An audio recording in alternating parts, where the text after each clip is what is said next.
उठ साला उठ साला।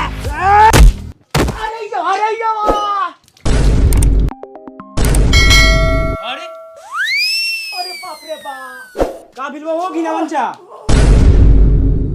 ई सरवा 2 महीने सुता रहा था, उठावे के नहीं होता, घींच ला तो मोड़ले में हमरा छाती पर। ओह पापा मीट ले ला सुमार हई। सरो पलखा बखा मीट खाइबो, जैसे तो कोनो काम ना दा बान नहीं खे। ला दो मीट।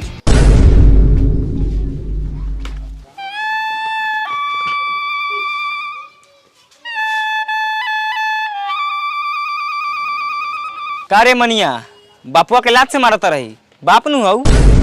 ये ओकरा के थोड़ी मरनी है यार, सपना देखत रहनी है मस्त, साला गुंडा सके हगा हगा मारत रहनी है, मुता मुता मारत रहनी है, पदा पदा मारत रहनी है। जैसे बापुआ के मरले वैसे अगर हक देती हो तो ए ना हकती हो, हम पापा हमर टाइट हगल हो।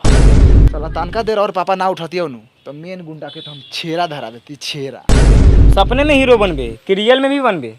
बाकबूर रियल में बने के बाद तेरी सारा भोजपुरी स्टार के रिकॉर्ड हम ये तुरम। मनी मेरा नाम बा हमर, समझ ले। हाँ मालूम बा, मनी मेरा नाम हो तोहर। तू हीरो सके नु बाण उखड़िए साले रे साला। हाजीपुर में नु भोजपुरी फिल्म के शूटिंग होकत है, चलो तहाँ तू अपन जालवा देखो, कहीं तोरा के रख लेबे। ये बंटी हम हीरो लेकिन लागिले कि ना रे? रे साला चल पहले, अभी तो तू हमारा लेखा लागत रे, कहीं बाद में हीरो लेखा लगबे। चल रेडी हो। साले तू तो अपने छक्का लेकिन लागलिस। साला मेकअप कर लेम नु तो लड़की सा हीरोइन सा साला जहर खाली छत पे से कूद जाई। मौगाट साले। बाप दादा के दाढ़ी ना बोका से यारी। शॉट रेडी करो। Role camera action. हमर झाट एक्शन, यहाँ हीरो डायरेक्टर के पता ही नहीं के एक्शन करत रहा। अरे मुन्ना जी थोड़ा रिहर्सल होता ना रिहर्सल फ्रिहर्सल मत करो, कैमरा के बैटरी डाउन हो जाई नु डायरेक्टर साला हमरा गार फाड़ दी मार के। ए कैमरा बंद कर। आ गया साला दुगला के बच्चा सब।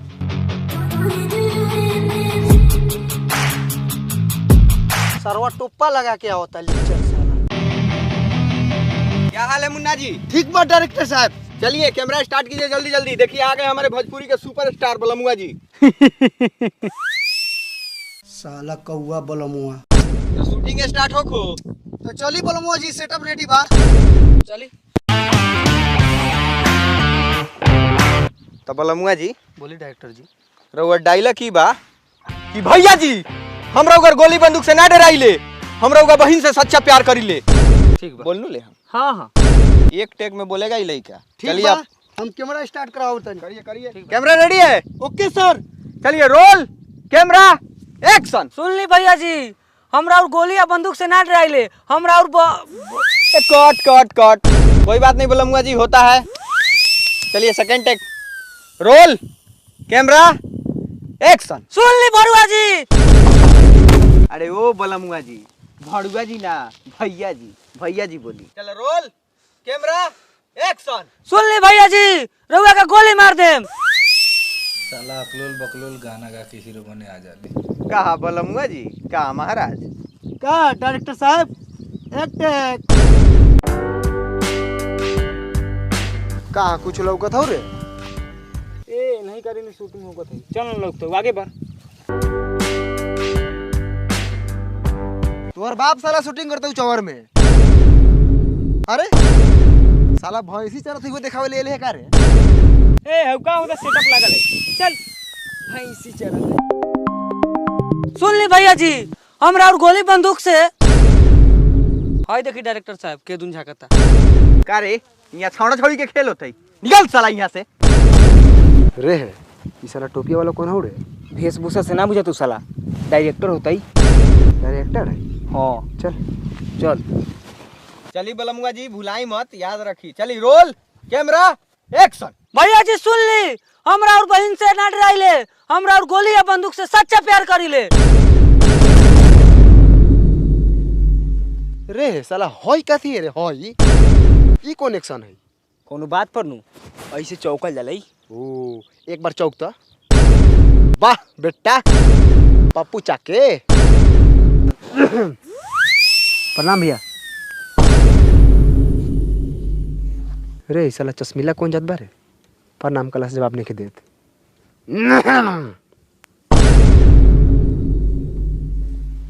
का बोलमुआ जी, खाली गाना गावला से काम ना चली, तनी एक्टिंगो सीखे के होई, तब नु सुपरस्टार हीरो बनम। डायरेक्टर जी एगो हमरो मौका दिया ना, ये पूरा डायलॉग याद बा। गाना गाने आता है रे तुमको? माधर बोलमुआ जी ठीक से डायलॉग याद करल जाओ, डायरेक्टर अब खिसियाता। ना इनकी बोल दे। साला बड़ी लोलार हो रे। साला हमरा के गड़ियाले रहत नु त खड़े खड़े मुंह में मुद देती सुई सुई। साला सवेरे ही से भूखे प्यासे कुत्ता लेखन भूखतनी, अभी ले एगो टेक ना भेल। Role camera action. सुन ली भैया जी, हमरा और गोली बंदूक से ना डराइले, हमरा और बहिन से सच्चा प्यार करीले। खीसा होई है। ए महाराज तनी एकरा के भाव में बोलू ना, जाओ पहले याद करके आओ।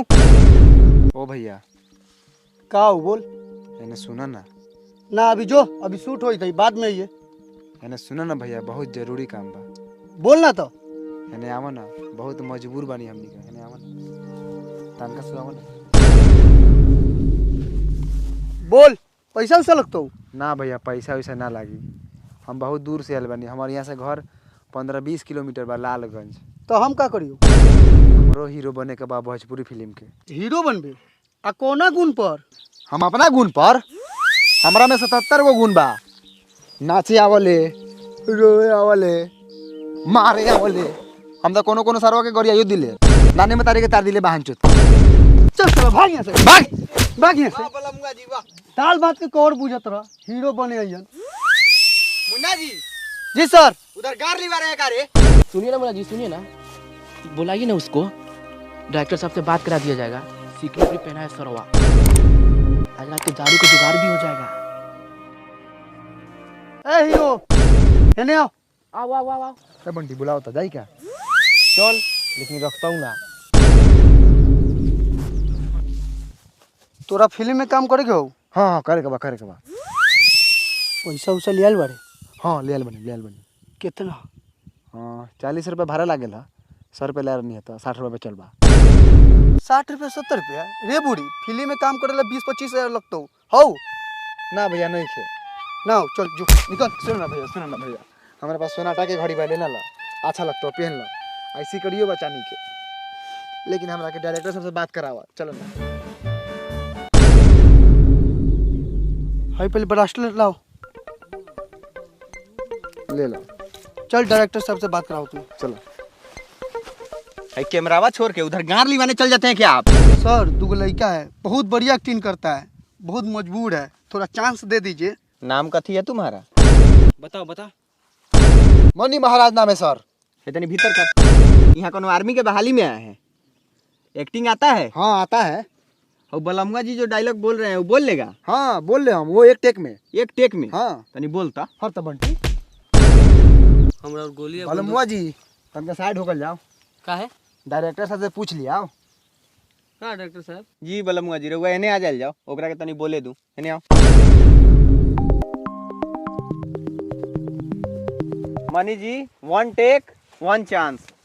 तो रोल कैमरा एक्शन। सुन ली भैया जी, हम राउर गोली बंदूक से ना डराइले, हम राउर बहन से सच्चा प्यार करीले, और राउर गोली बंदूक के डर से हम अपन सच्चा प्यार के नहीं भुला सकत।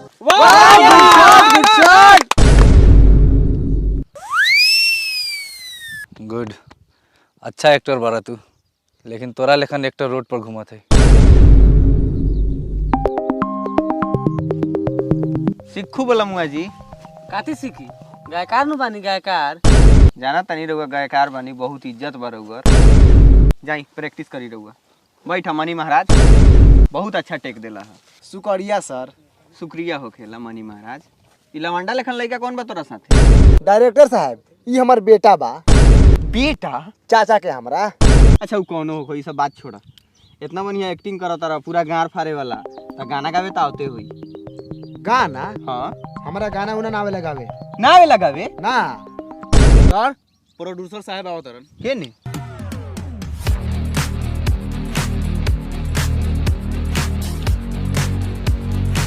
उठा तो बबू, बैठल जाओ। अब राज जी आवल जाओ। एक नया लड़का है, एक्टिंग बहुत हार्ड है इसका। गाना कौन सा हिट हुआ है इसका? गाना तो हिट नहीं हुआ है क्योंकि वो सिंगर नहीं है। तो अब कहाँ चली? लेकिन सर ये लड़का बहुत मेहनती है, बहुत अच्छा एक्टिंग करता है। यादव जी, एक्टिंग का अचार डालना है क्या? मैं पैसा उसी फंसाऊंगा जिसे गाना गाना आता हो या फिर जो गाना गा के हिट हो। ठीक है, बलमौत जी गाना गा के हिट है, इसलिए मैं इस पर पैसा फंसा रहा हूँ, चाहे उसका शकल बंदर जैसा ही क्यों ना हो। आप तो जानबे करते हैं भोजपुरी इंडस्ट्री किस तरह से है। सर ये सब बात तो हम जानबे करते हैं भोजपुरी फिल्म के बारे में। इसमें जो गायक है वही लीड रोल करेगा, वही हीरो है। फिर भी आपसे एक बार सलाह ले लिए हैं। चलो मनी महाराज, चल लवंडा। बंटी नाम है। हाँ तो बंटी चल, पानी पिलाओ सर को, आ रहे हैं। लेकिन नहीं सारा सर गलत बा। लेकिन हम समझता नहीं, हम तो फीलिंग के समझ सकीले मनी महाराज, लेकिन हम का कर सकीले। जब तू बोल रहा हनु है दिल के छू गेला, तोरा अगर हीरो बने के बाद तो 2-4 गो गाना गावा हिट द, हम तोरा के हीरो बनाए। ई तो दोगला ही बा। आ सबसे बड़का दोगला बानी रउआ, आ रउआ से बड़का तेगला बा साला प्रोड्यूसर। साला 10 गायकार के हीरो बना दो तारा लोग। अब बढ़िया एक लोग गुजरे नहीं। ओ सब गायकार दछियारे हो खलै। अरे सब लोग के बारे में थोड़ी कहता नहीं, ओमे बनियो बा, अच्छा एक्टिंग भी करल है, अच्छा लागल है। लेकिन सब लोग गाना गा के हीरो बनी तो कैसे ही बताई रहुआ। हम तोरा प्रॉब्लम समझ सकिले मनी महाराज, तोर फीलिंग हम समझी ले, लेकिन हम कुछ ना कर सकता नहीं है। जब पब्लिक के डिमांड बहुत देवही के होई। सुन ला, सबसे बड़का माधर आप लोग हैं, जो साला आनर बानर को हीरो बना दे रहे हैं। अब बढ़िया एक्टर को चांस नहीं मिल रहा है। गांडू फ्रोस डायरेक्टर प्रोड्यूसर, आप बहुत अच्छा एक्टर हैं। तब निकल माधर। और सुन लो कान खोलकर, भोजपुरी फिल्म में वही हीरो बनेगा जो गाना गा के हिट होगा। इसी तरह इसको हीरो नहीं बना रहे हैं। इसका एक गाना बहुत हिट हुआ है, बोला मुआ रात के तेल लेके घूमता। सुन ले, उस सरवा गाना गले लगा तेल लेके घुमाता तो आज हीरो बनता। देख भाई, अगर तोरा हीरो बने के हो तो ओला गाना गावे के होता, आ तोरा गाना गावे आवल हो ना। हम गायम, हम साला आज से गाना स्टार्ट करम। भले हम साला फाटल बास लेकिन गाना गाई, लेकिन गाना हिट करके रखम। चल सुन,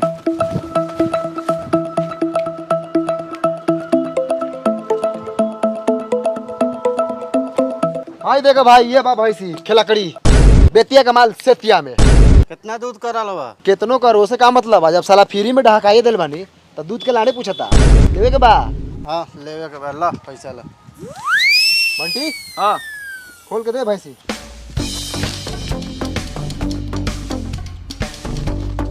आई लो, चल जा खुशी खुशी। भैंसी महारानी की जय। साला ये पैसा एक दिन भैंसी से सीधा BMW पे चढ़ाई। चलो देख, हौवे स्टूडियो है भुवर भटियारा के, एकदम मस्त स्टूडियो है। इनमें कई गोरा गाना गा के हिट हो गए। अब तू सुन ना, तू खाली गाना गा, खाली गाना गा, एक्टिंग पर तू ध्यान मत दे। ना दे हम एकरे बहन के। अगर तू गाना गा के हिट हो जाइबे नु, पूरा छा जाइबे यूपी बिहार झारखंड में, तो तोरा के कौनो एक्टिंग सिखा देबे। तेल मलतू तेल सरवा सौ। तू तेल के बात करत रे, हम तो सरसों से मालिश करवा मालिश। हाँ ठीक बा, चल। ओ भुवर भटियारा। हाँ के बा?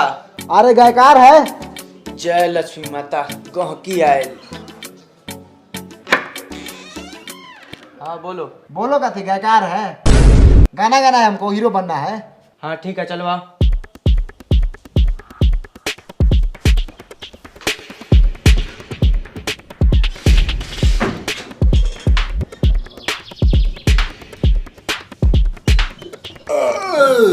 काइला ढकारा तारे रे। मच्छरी खा के दे, मच्छरी। तो मछली खाई लिया। हाँ पहले के दिन में गावे के वही से खैनी है, यात्रा बन रही। गाना गावे के हो? हाँ कौन ट्रैक पर? कौनो ट्रैक पर। ठीक बा, 1000 रुपया निकालो। 1000 रुपया एगो गाना के? ना तो 4 गाना के। लो भाई, भैंसी को रुपया हवा। भटियारा जी, गाना रिकॉर्डिंग करल जाओ, गर्मी लगता है। तू तनका बाहर निकलो, इनका से गवावे के बा। जो जल्दी।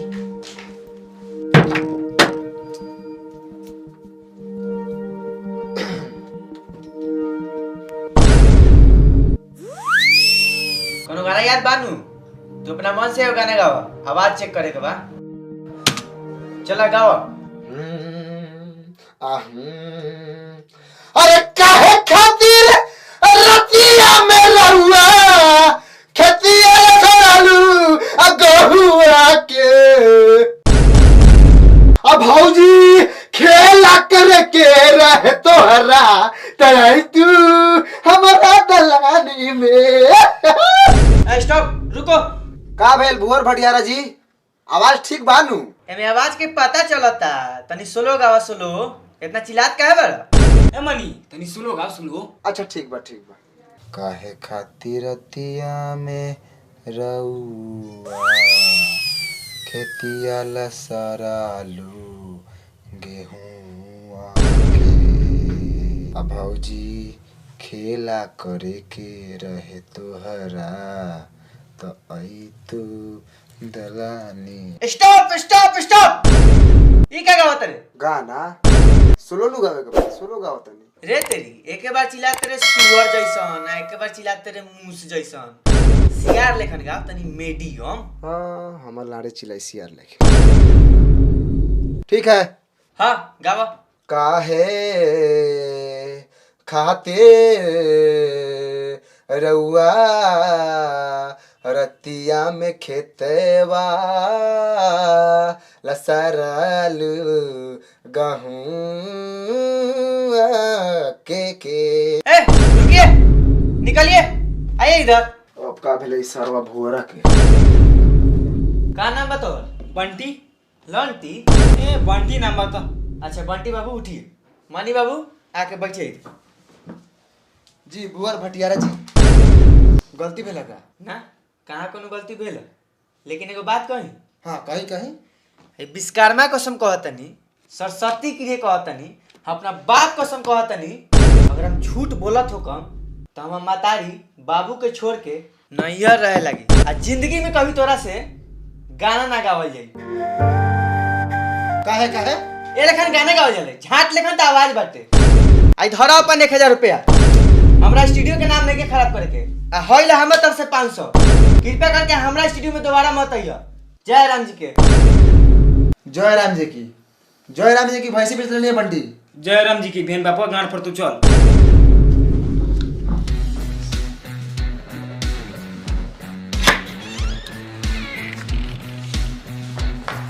हो गए सपना पूरा, बन गए हीरो। चल घरे चल, भैंसी बेचले बरई, बापा मुर्गा के मीट ले लो तो खइबे ना। हम बिना मीट मछली के खाना ना खाइले, पता हो कि ना? आ पैसा फेर के भैंसी छुड़ा ले। ई सरवा सब बढ़िया बढ़िया गाना कैसे गा ले वाले रे? हमरा से गावले ना गेल है।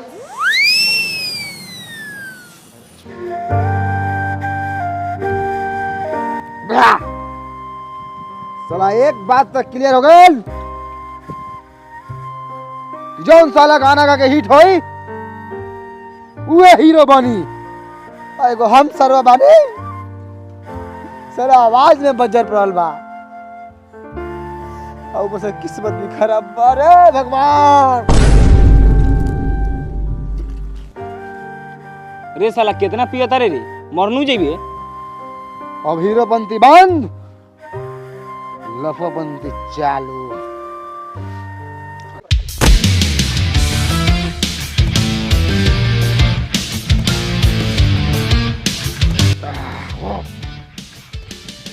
चल बंटी।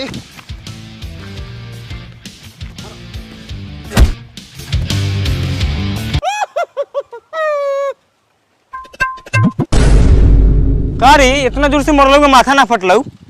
हमार माथा बजर नु बा, बजर। ये पर लोहा गिरी तो लोहा पचक जाले। काहे कि हमार माई लेड़ी के तेल लगेले बा लइका में, लेड़ी के।